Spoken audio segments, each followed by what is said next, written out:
La villa Abdeltif se dresse à flanc de colline au-dessus du Musée national des beaux-arts d'Alger et du Jardin d'essai.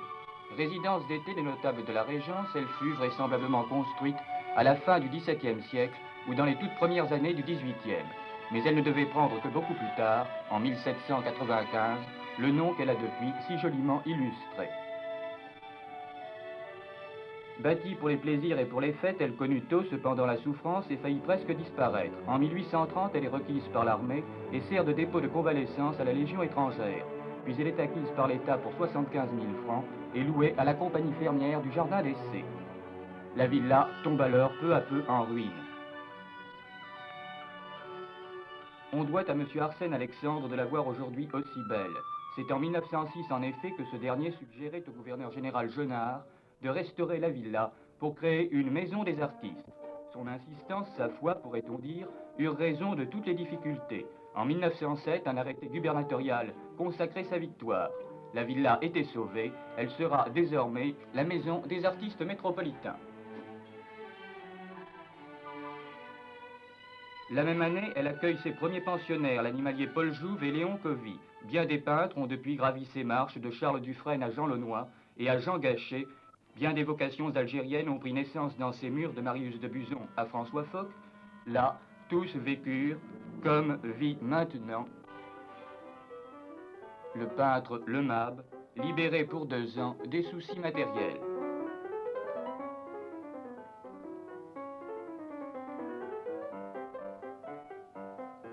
Fais ce que veut, au reste, s'il fallait en trouver une, serait la devise de la villa. La seule astreinte faite aux pensionnaires est de séjourner 10 mois l'an en Algérie.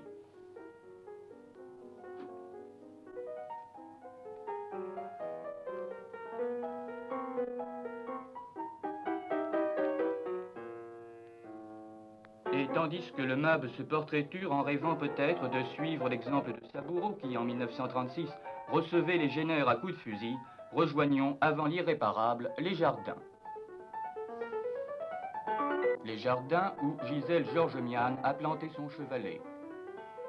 Gisèle Georgemian est la première femme pensionnaire de la villa.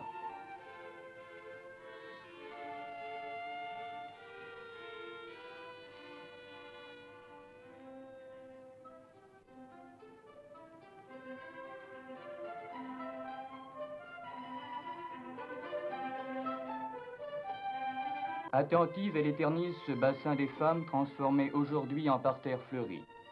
Là, cachées à tous les regards, comme le veut l'islam, venaient se rafraîchir aux heures chaudes du jour les belles indolentes. On croirait y entendre encore ces échos du passé. Un jour viendra, dit le poète, où je n'oserai plus me dévêtir devant une femme, où je n'oserai plus me pencher avec elle sur le miroir du jardin. Un jour viendra où je me pencherai seul sur le miroir du bassin, et peut-être avec un sourire.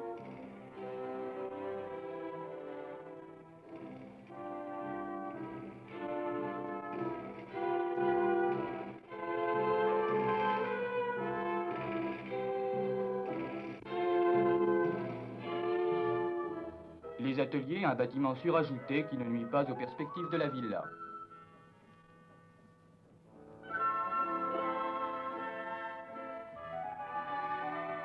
La fenêtre de l'atelier de Blanche, on peut entrer? On ne dérange pas? Vraiment? Merci.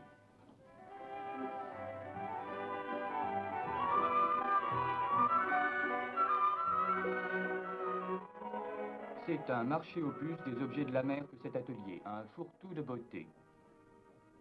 Blanche, quand il ne peint pas des soleils aussi étourdissants que ceux de Van Gogh, se penche avec passion sur la fleur ou la faune marine. La villa, justement, laisse à la disposition de ses pensionnaires un atelier qui fait cœur avec le musée de Tipaza. Blanche en a largement usé pour ramener ces dépouilles de la mer qui font sa joie, du vieux fanal du vieux pêcheur à ces coquilles étranges.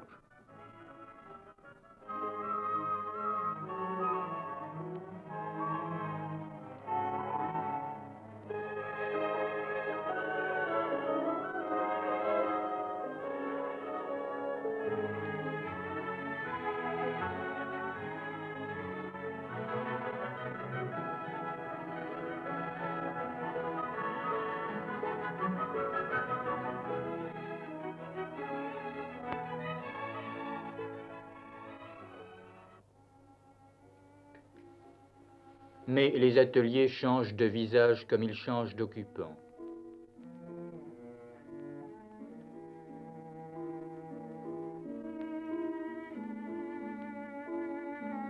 Blanche est partie. Voici Roland. Roland qui est le dernier venu à la villa. Il est arrivé en mai et il a depuis beaucoup travaillé. Des portraits certes, mais aussi des paysages, des marines, des natures mortes.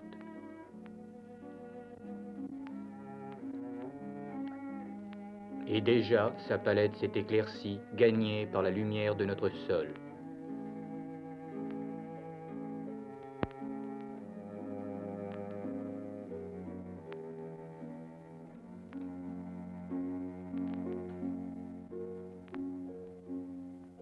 Et nous nous retrouvons dans cette pinède plantée autour de la villa par la compagnie fermière du Jardin d'Essai il y a plus d'un siècle. Elle compte quelques 300 espèces de conifères pour la joie des botanistes et pour la joie de Gruet, Gruet à la barbe fleurie. Lui, qui n'a que 24 ans, c'est un amoureux de Courbet, le maître réaliste exilé en 1871 pour sa participation à la Commune.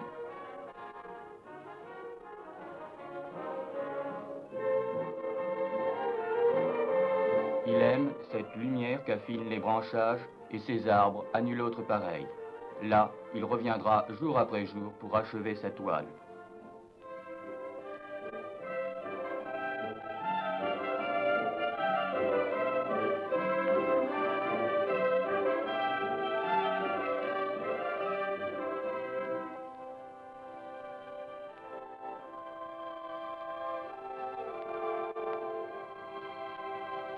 La peinture est aussi une leçon de patience. Gruet s'impatientera de la couleur du ciel, de la brume, du vent, jusqu'à ce qu'il retrouve en lui-même l'éclairage qu'il avait comblé ou la forme de l'arbre dont il avait rêvé.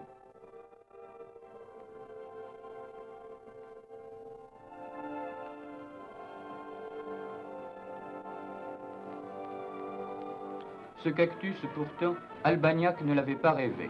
Lui, ce qu'il voulait, c'était des salades. Mais les salades profitèrent moins de ses soins que le cactus. Alors Albagnac est venu dessiner le cactus. Il croyait tenir sa vengeance.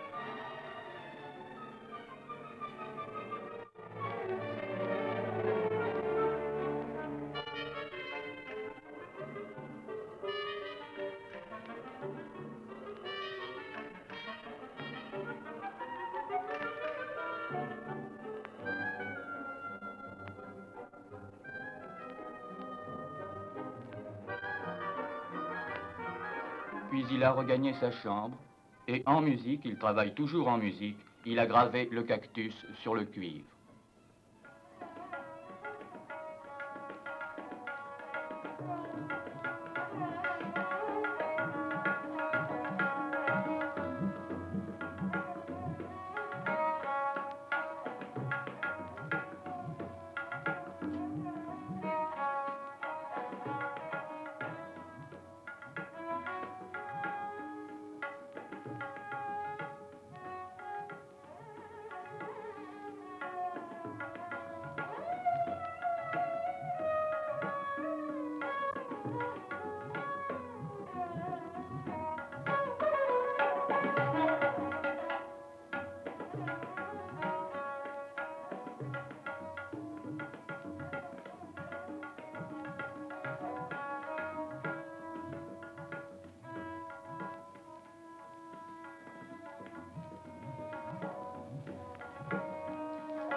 Mais le cactus était toujours là dans le jardin qui l'obsédait.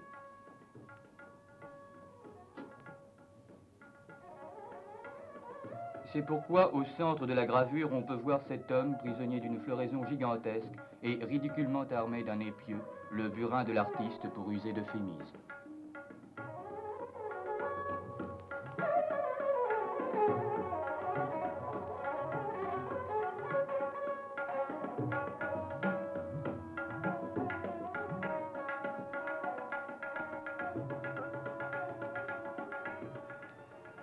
Depuis 52 ans déjà, la Villa Abdeltif accueille chaque année, hors les années de guerre, de nouveaux pensionnaires à qui elle permettra de connaître et d'aimer cette terre rude et belle, chaude et lourde, violente et chaleureuse, où deux civilisations, trois religions et quatre races cherchent même dans la violence à se fondre pour retrouver la paix.